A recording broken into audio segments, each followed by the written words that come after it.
Okay, so before we even do the intro, I need to say something. I was thinking about today's topic last night, and I genuinely could not sleep because it is one of those things where the more you think about it, the more you see it everywhere. Same. I kept thinking about specific people, specific situations, and every single time I thought about it, I was like, why did I not see that coming? Right? The signs were always there, always, and yet. And yet. Okay, welcome everyone to Easy Talk Time. I am Reese Callahan. And I am Theo Bancroft, and today we're getting into something that a lot of people feel, but not enough people talk about honestly. Why do good people keep attracting the wrong ones?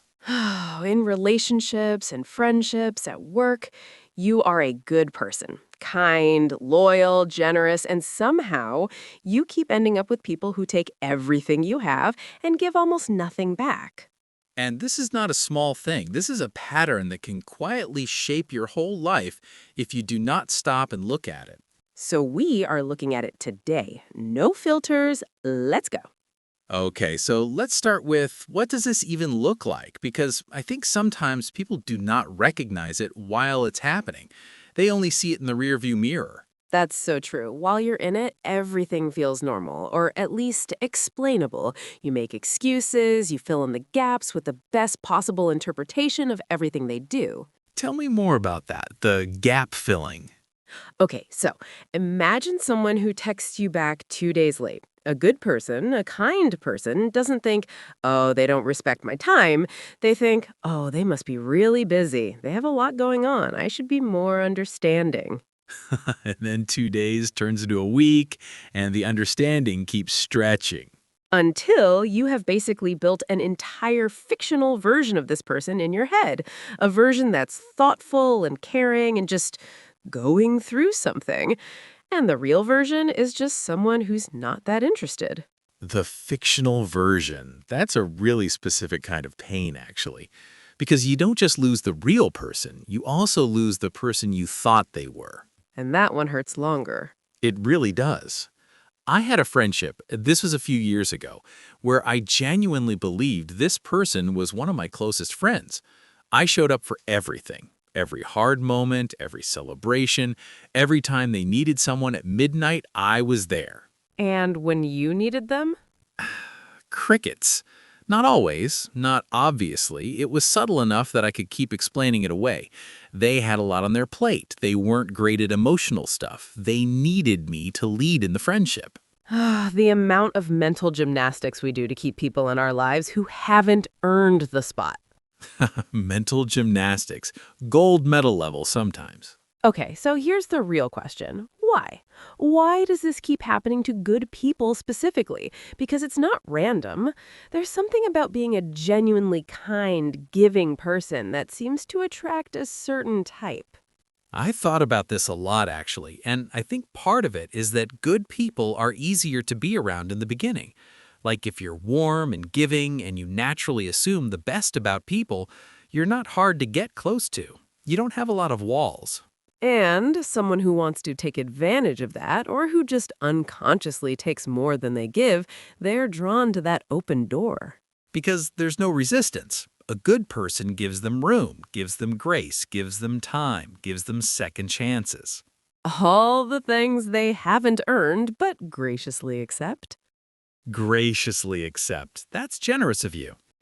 I'm trying to be diplomatic. But I also think there's something deeper going on. I think a lot of genuinely good people, and I include myself in this, somewhere deep down don't fully believe they deserve the same energy they give out. Say that louder. They give at the level they wish someone would give to them, but they don't actually expect to receive it. So when someone gives them 60% instead of 100, they think, well, that's more than I usually get. That's enough. That's enough. 3 words that should never be the bar for how someone treats you. But it is for so many people. I was like that for a long time. I didn't even realize it. I thought I had high standards. I talked about having high standards. But when I actually looked at what I was accepting, it was nowhere near what I would have told my best friend to accept. Why do you think there's that gap between what we tell people we deserve and what we actually accept? Honestly, I think it's fear. Fear that if you ask for more, if you actually hold the line, the person will leave. And somehow losing them feels worse than staying uncomfortable. Even when staying uncomfortable is slowly costing you everything. Even then, because at least staying is familiar, starting over is unknown, and we're wired to choose familiar pain over unknown possibility. Familiar pain over unknown possibility. That's the whole thing right there. So when did it click for you? Like the moment you actually saw the pattern clearly for the first time? It was embarrassingly late. I was talking to a friend about a situation I was in, explaining it, justifying it, doing my usual thing.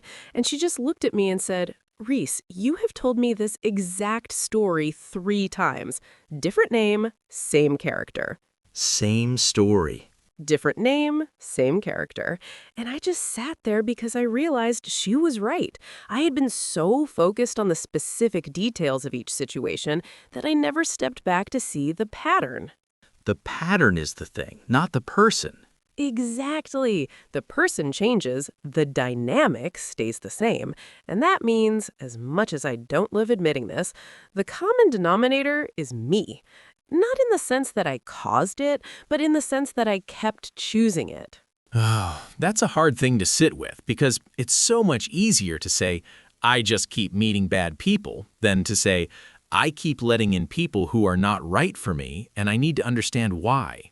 So much easier and so much less useful. My moment was different. Mine was quieter. I was alone one evening and I just started listing, mentally listing all the people in my life who I would call if something went wrong. And then I listed the people who I thought would actually show up.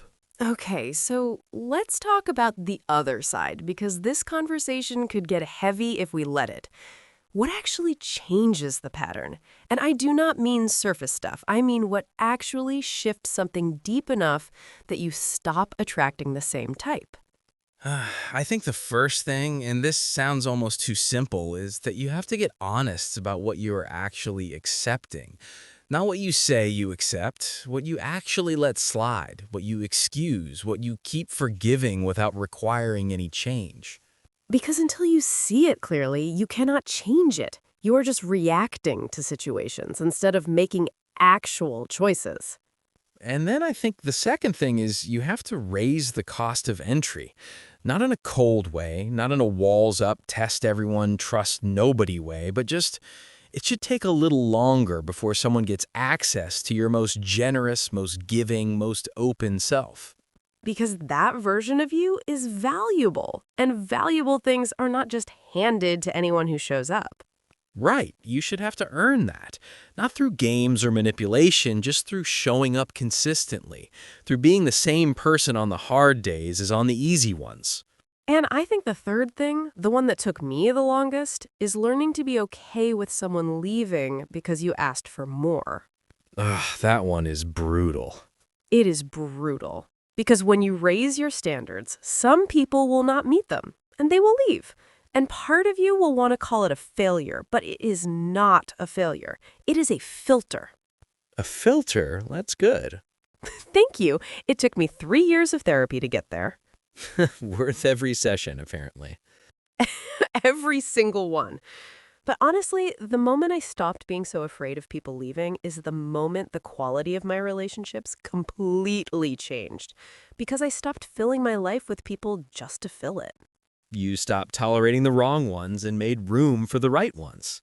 And the right ones, when they come, feel completely different. There's no analysis, no second guessing, no wondering where you stand. You just feel it. Safe.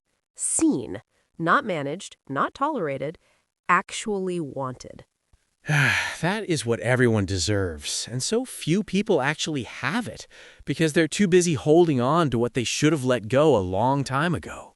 So, coming back to the original question, why do good people attract the wrong ones? I think the honest answer is it's not really about attracting. It's about accepting. Because wrong people exist everywhere. They're not hunting down specifically kind people. But kind people accept them, Give them more chances, stay longer, love harder even when it's not returned. Because that's who they are. And that's actually beautiful. The capacity to love generously, to give without keeping score, to see the best in people, that's not the problem. That's the gift. The problem is when you give that gift to people who don't value it. Exactly. The kindness is not the flaw. The kindness directed at the wrong people, at people who mistake it for weakness, who consume it without reciprocating, that's where it goes wrong.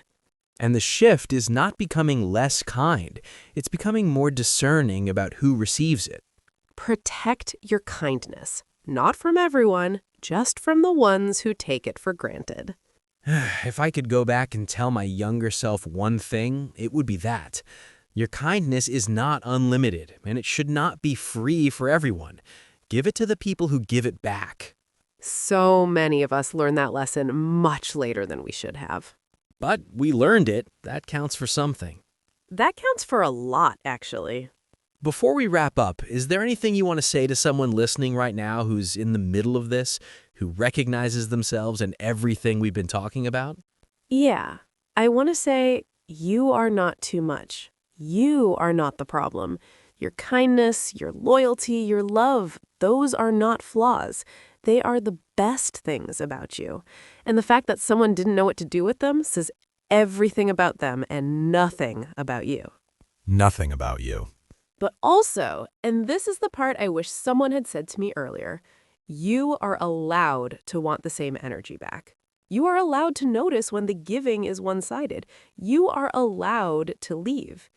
You are allowed to choose yourself. Choosing yourself is not selfish. It's just finally giving yourself the same love you've been giving everyone else. Finally giving yourself the same love you've been giving everyone else. Theo, that should be on a billboard. I'll get right on that. Thank you all so much for listening today. This one felt really personal, and we hope it landed the way it was meant to. If this episode made you think of someone or made you think of yourself, drop it in the comments. We genuinely read every single one. And share this with someone who needs to hear it today. Take care of yourselves and each other. The right ones. Bye, everyone. See you next time. Bye. If you enjoyed this, subscribe to Easy Talk Time and keep learning English with us.